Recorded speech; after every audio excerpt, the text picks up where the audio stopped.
Olá, me chamo Daniele, atuo como professora na rede municipal de Curitiba, na educação infantil e no ensino fundamental, e atuo também como pedagoga no estado, já com os alunos maiores de ensino médio. E fui convidada para conversar um pouquinho com vocês sobre a educação infantil especificamente, que é uma etapa que eu me dediquei durante 6 anos à formação de pedagogos de educação infantil, diretores, professores, né? E trazer um pouquinho para vocês a minha experiência e também um pouco daqueles estudos que eu tive, que eu realizei, né? A gente sabe que existem diferentes concepções que norteiam tanto a educação infantil quanto o ensino fundamental, o ensino médio, mas eu vou procurar pautar um pouquinho da minha fala a partir dos documentos oficiais que regem os fundamentos da educação infantil no Brasil, que são as diretrizes curriculares nacionais. A gente tem agora a Base Nacional Comum Curricular. Então eu vou trazer um pouquinho lá desde o comecinho para que consigam entender qual que é a linha que eu entendo como o melhor caminho, né? E que eu posso contribuir com vocês, tá? Então a minha história com a educação infantil, brevemente trazendo para vocês, foi assim, né? Eu atuava na escola como professora de pré, como professora de primeiro ano, nas salas de alfabetização, e eu fui chamada com o tempo para trabalhar com a formação dos professores e dos diretores e dos pedagogos que atuam nos centros municipais de educação infantil aqui de Curitiba, no CEMEIs. E quando eu tive contato com essa formação, eu comecei a perceber que todas aquelas práticas que eu entendia por boas, por corretas, né, na educação infantil, eu comecei a ver que elas estavam um pouquinho desatualizadas. Então, o que acontece? Como a educação infantil que eu trabalhava, em muitos casos, provavelmente vocês já vivem ou viverão na vida profissional de vocês, as turminhas de pré estavam inseridas num contexto da escola, dos alunos maiores.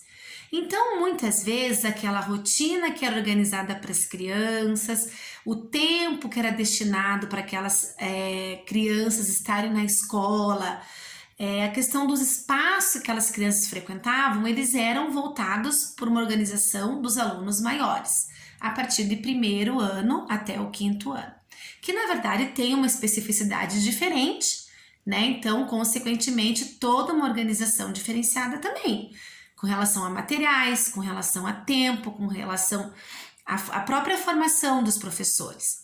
Então, quando eu cheguei para trabalhar com a formação específica para a educação infantil, eu comecei a perceber que os documentos que norteiam os fundamentos da educação infantil nacionais, eles estavam trazendo coisas diferentes do que eu costumava fazer.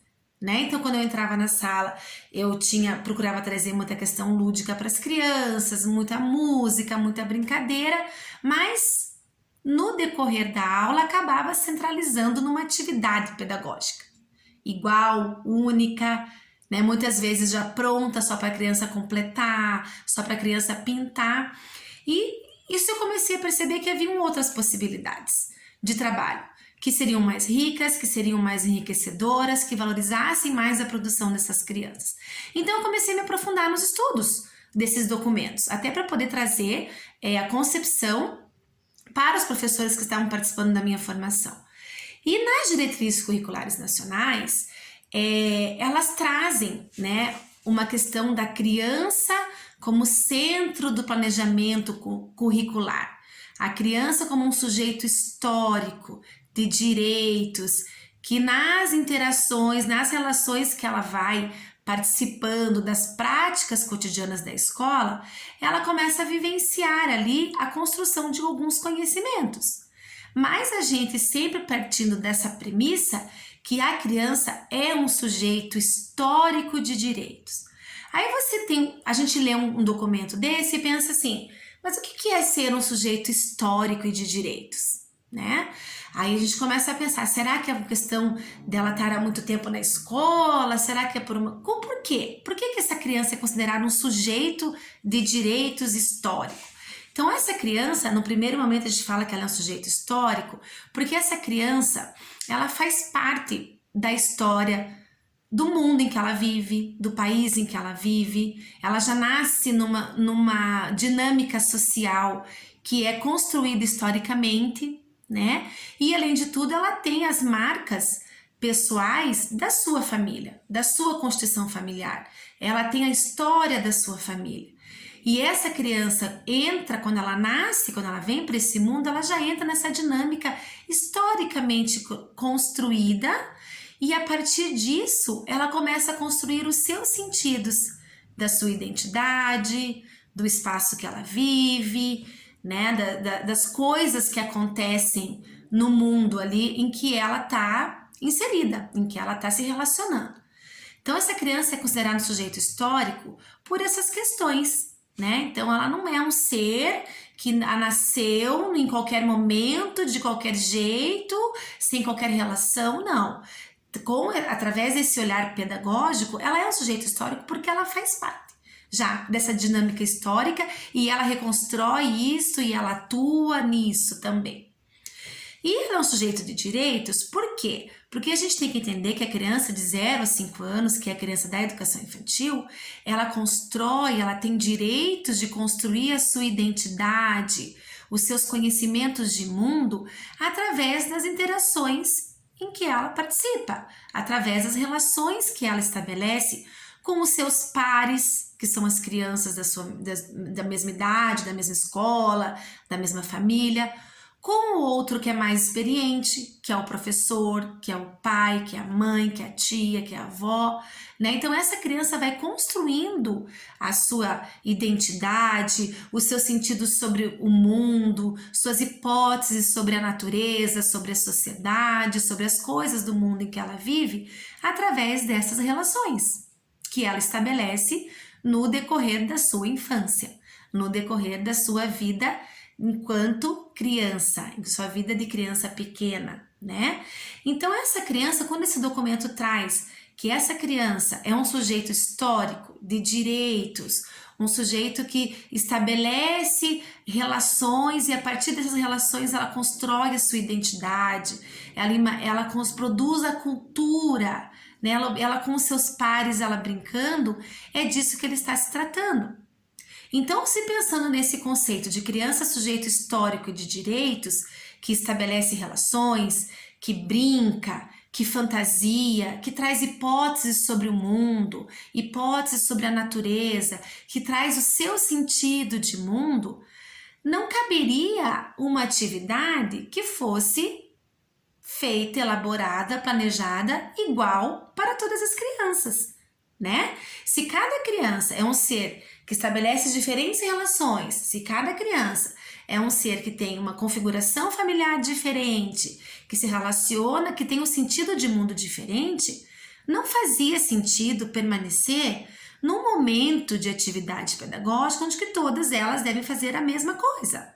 Como, por exemplo, no Natal, por exemplo, né? Uma data comemorativa que é bem trabalhada ainda, a gente vê muito essa questão.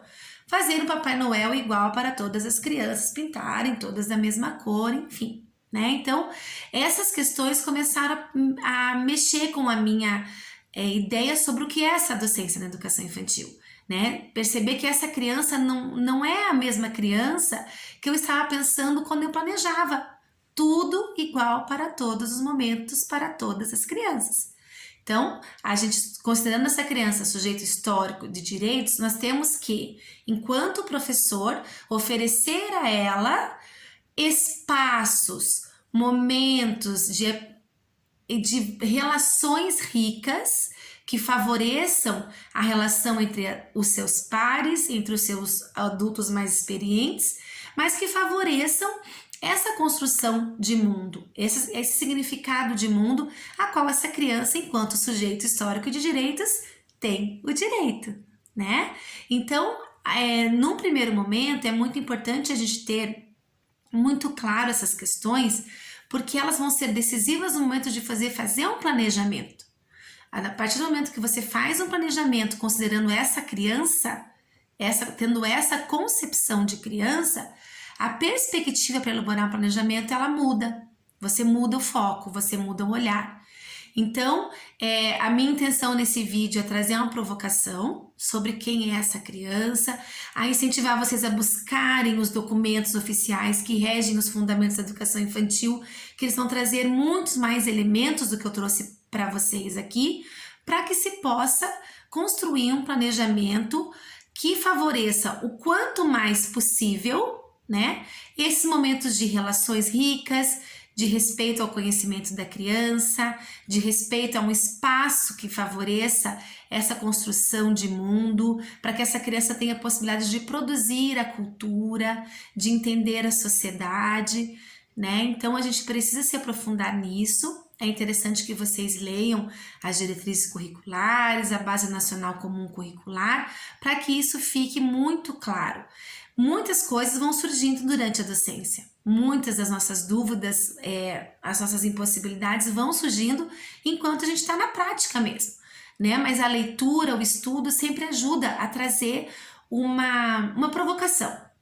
Então, o meu objetivo com o vídeo de hoje é deixar essa sugestão. Já trouxe um pequeno trecho, né, do que é essa criança, nessa visão de sujeito histórico e de direitos, mas ainda é só mesmo uma provocação, para que vocês busquem esses documentos, questionem, perguntem, para que a gente consiga fazer uma educação infantil valorosa para as nossas crianças, que respeite o seu tempo, o seu espaço, que são assuntos que a gente pode falar num próximo vídeo, tá bom? Eu agradeço a atenção de vocês, peço desculpas pela rapidez, pela superficialidade, foi rapidinho mesmo, foi uma provocação mesmo, e a gente pode conversar num próximo vídeo também sobre as dúvidas, sobre as questões, sobre planejamento com essa concepção de criança, tá certo? Muito obrigada!